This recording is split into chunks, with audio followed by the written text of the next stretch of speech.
Ladies and gentlemen, welcome to NWA Not Dead Yet. We have another absolutely fantastic card for you here tonight.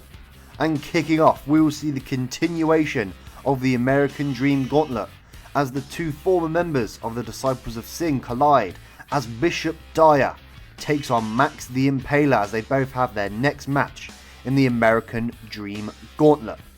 We will also see a number one contender for the NWA World Women's Championship decided as Yuka Sakazaki takes on Masha Slamovich in a cage match.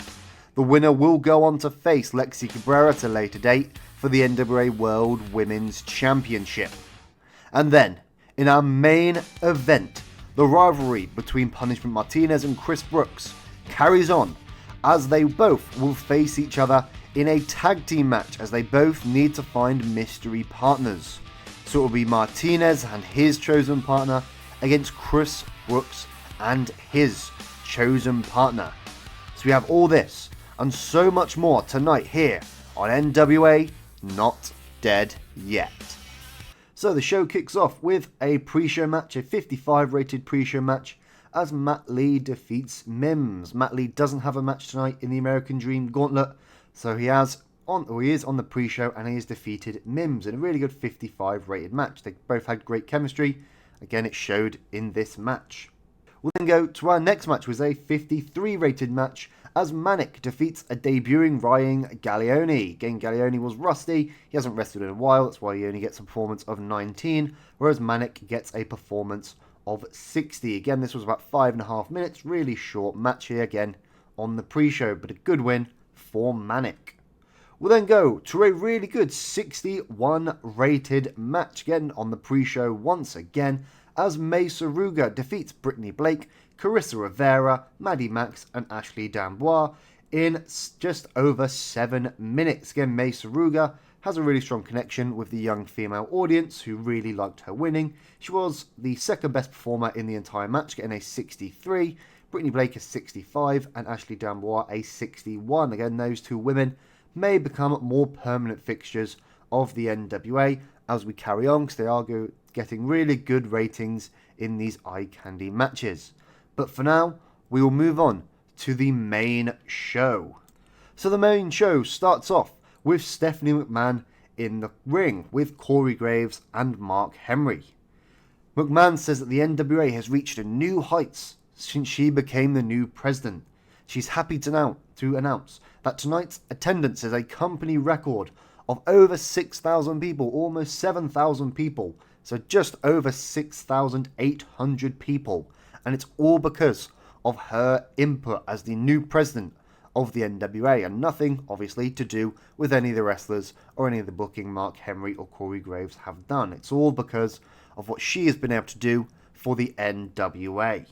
The show kicks off with our first match of the night as Wildcard defend their NWA World Tag Team Championships against the team of Dalton Castle and Sonny Kiss. Again, it is a decent 53 rated match.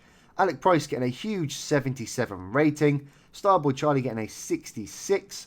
Unfortunately, Sonny Kiss and Dalton Castle don't have any chemistry as partners, and Sonny Kiss was rusty, which leads to them getting a 22 and a 36. But it is a really good couple of performances here from Wildcard and a really, really good defense. Again, a 53, all things considered, is quite a good rating.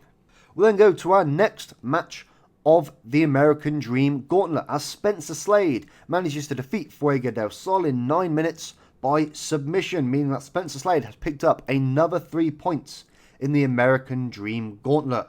Again, he lost his first match, but since then he has been on a tear, defeating a couple of the other wrestlers and defeating Fuego del Sol tonight in an excellent 67 rated match. So his momentum continues to rise as he tears his way through the American Dream Gauntlet. We'll then go backstage to two other members of the American Dream Gauntlet as we see Dozer and Ortiz. Again, they agree that they definitely don't like each other, but they do have a respect for one another as they are both the top two in the American Dream Gauntlet, and they'll be bringing their best if they have to face each other in the final. Again, it's not confirmed whether they will be facing each other in the final. We've still got a lot of the tournament left to go. But if they do, they promise to bring their best like they always do when they wrestle each other. In our next match, in a triple threat women's tag team match, we have new NWA World Women's Tag Team Champions as Yoshiko and Tanya Grunge defeat Emi Sakura and Kylie Page and Natalia Markova and Tiffany Nieves when Yoshiko pins Emi Sakura. A huge win here for Yoshiko and only a second appearance in the NWA, and a big win for the rookie of Tanya Grunge, who does have quite a lot of upside in her future. So we have new NWA World Women's Tag Team Champions in Yoshiko and Grunge in a good 54 rated match here. We'll then go to our next match as we see Southern Comfort make his first defense of the NWA World Junior Heavyweight Championship as he defeats Breeze in submission, but after a distraction from Silas Mason, of all people. Obviously, Breeze has had issues with Jack Cartwheel, but Jack Cartwheel is nowhere to be seen tonight, and instead Silas Mason comes to the aid of Southern Comfort, which again does lead to something a little bit off happening after the match. So after the match, again Southern Comfort has retained the Junior Heavyweight Championship, again with the help of Silas Mason of all people. Robbie E comes out with Preston Vance and Kane demands that Southern Comfort unmask immediately because he suspects foul play. Why would Silas Mason have any interest in the Junior Heavyweight Championship match? Southern Comfort unwillingly obliges and is revealed to be none other than Alex Taylor. Again, he grabs the microphone. He says, whilst Kerry Morton may have left the NWA, Taylor stayed to bring more success to him and his brothers in the Southern Six. So the Southern Six haven't fell apart. They are still as strong as they've ever been, only with just two of them now, as we have Silas and Alex Taylor, with Alex Taylor being the NWA World Junior Heavyweight Champion. We'll then go to a 58 rated match as Mike Mondo becomes a two-time NWA World Television Champion as he defeats Weber Hatfield with a senton bomb in a no-holds-barred match. Again, it is a really good 58 rated match here. Mike Mondo getting a performance of 50, but he is getting stale, so he may need to change his gimmick. And Weber Hatfield getting a massive performance of 62. It's a really strong match here from these two, but we do have a new NWA World Television Champion in Mike Mondo. We'll then go backstage once again to see Kenzie Page as she's going in to Stephanie McMahon's office. She tells Stephanie that she's taken on board what she told all the women on NWA Power, and she's asking Stephanie about what Kenzie can do to become the biggest star the NWA has ever seen. She's already the record-breaking NWA World Women's Champion. She did lose this earlier this year and hasn't been able to regain it, so she's asking Stephanie what she can do to get this back and become the biggest star in the NWA. Stephanie agrees to help her as she closes her office door so both women can speak in private. So we'll have to wait and see what comes of this between Kenzie Page and Stephanie McMahon. After this, we have a decent 56 rated match as we have an absolutely chaotic match between Bully Ray's Hit Squad and Keith Lee and his two mystery partners that are the Professionals. Again, former NWA World Tag Team Champions that did have quite the big rivalry with Bojack and Marsh Rockette. They have come to the aid of Keith Lee, but it is the Hit Squad that do take the win here as Bojack pins Trevor Murdoch. Again, Bojack is the NWA National Heavyweight Champion, a belt that both Keith Lee and Trevor Murdoch have held in the past, but he has got the win for Bully Ray's Hit Squad here tonight, so their momentum keeps on getting hotter. After this, we see Punishment Martinez backstage, and he says that he's found the perfect partner to bring Judgment Day to Chris Brookes. He introduces Jordan Devlin to the NWA as his mystery partner. Obviously, Devlin was JD McDonough in the WWE. He was a member of the Judgment Day, but he was let go from the WWE around a year ago in this save. And he's been kicking around the indies on MLW for the past year, but now he has arrived in the NWA and he is teaming up with Punishment Martinez to take on Chris Brookes and whoever he chooses to be his mystery partner tonight. After this, we go to a match between Bishop Dyer and Max the Impaler in the American Dream Gauntlet, as Bishop Dyer manages to defeat Max the Impaler in just under 10 minutes after an end of days in an absolutely wild brawl. Again, this does get a 61 rating, Bishop Dyer getting a 64, Max getting a 67, and it is a really good brawl between these two.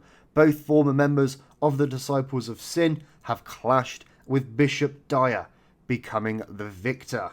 We'll then go to an absolutely amazing 80 rated match as Yuka Sakazaki manages to defeat Masha Slamovich in a cage match to become the new #1 contender to the NWA World Women's Championship. So Yuka Sakazaki has earned her shot against Lexi Cabrera in this fantastic match here against Masha Slamovich. After the match, Lexi Cabrera comes out to the ring as the cage just rises over Yuka Sakazaki. Both women go face to face in the middle of the ring as Lexi holds up the NWA World Women's Championship, signifying that she's going to hold on to the belt for as long as she can. So we will see Lexi Cabrera and Yuka Sakazaki go one-on-one in a future match for the NWA World Women's Championship. Chris Brookes, he's backstage, he's just about to come out, and he says he's found the perfect person to face Martinez and Devlin tonight, and he has found a real machine. Again, Punishment Martinez on NWA Power said he was going to need a machine because no human can defeat the Judgment Day. But Chris Brookes says he has truly found a real machine here to face Punishment Martinez and Jordan Devlin. So we'll find out who he is in the main event, which is up next.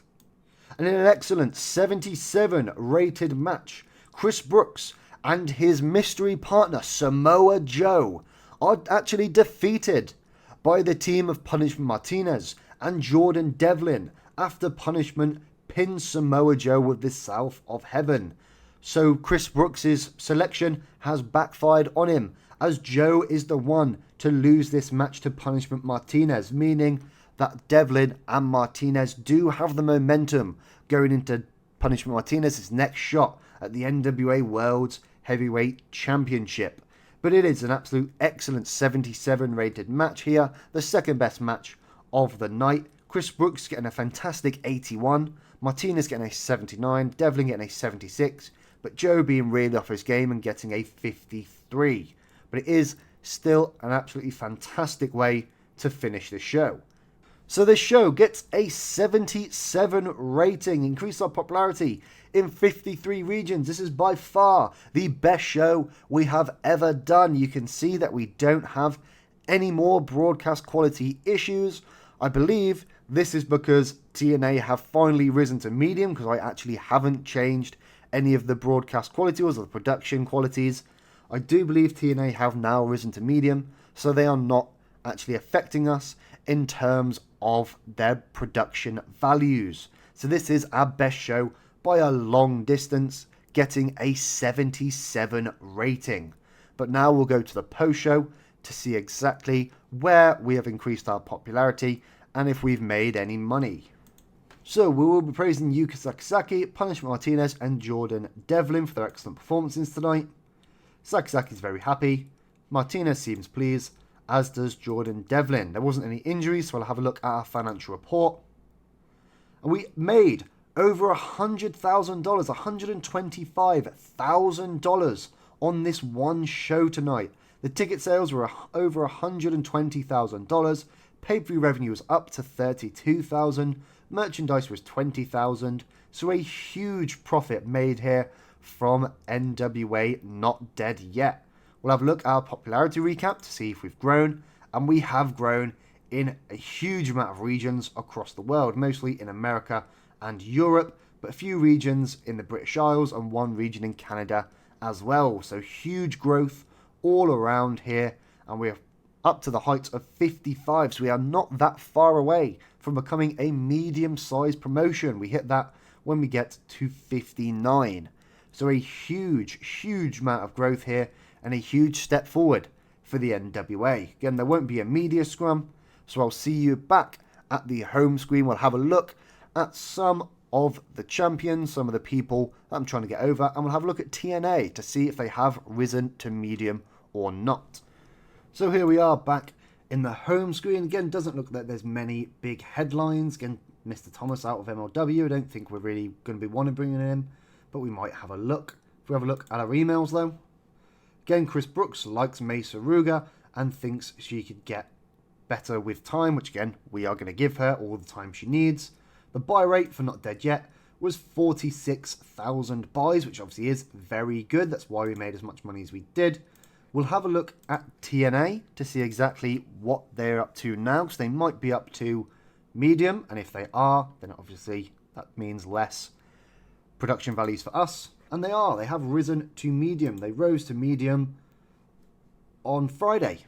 So a day before the show, they actually rose to medium. So we don't have to worry about contending with TNA for the near future.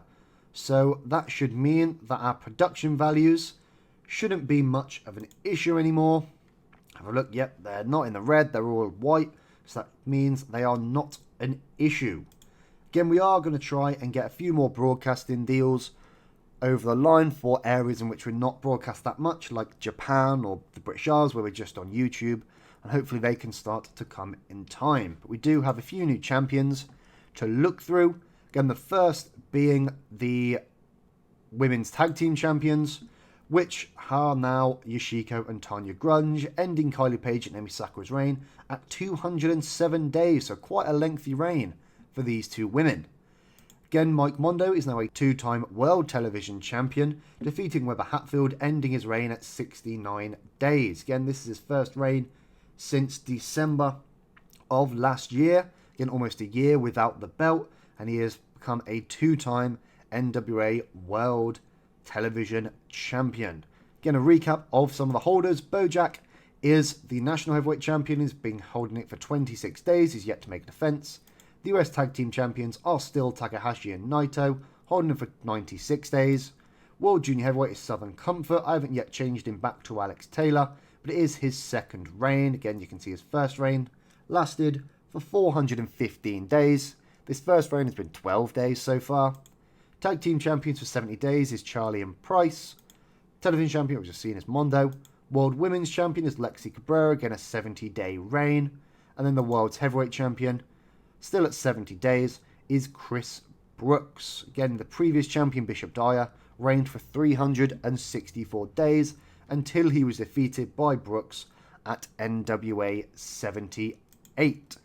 But for now, this is where I will end the show. So thank you very much for watching. I really hope you did enjoy.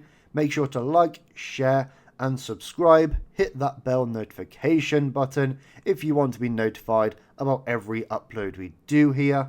If there's any wrestlers or any talent you want to see, make sure to leave them in the comments below.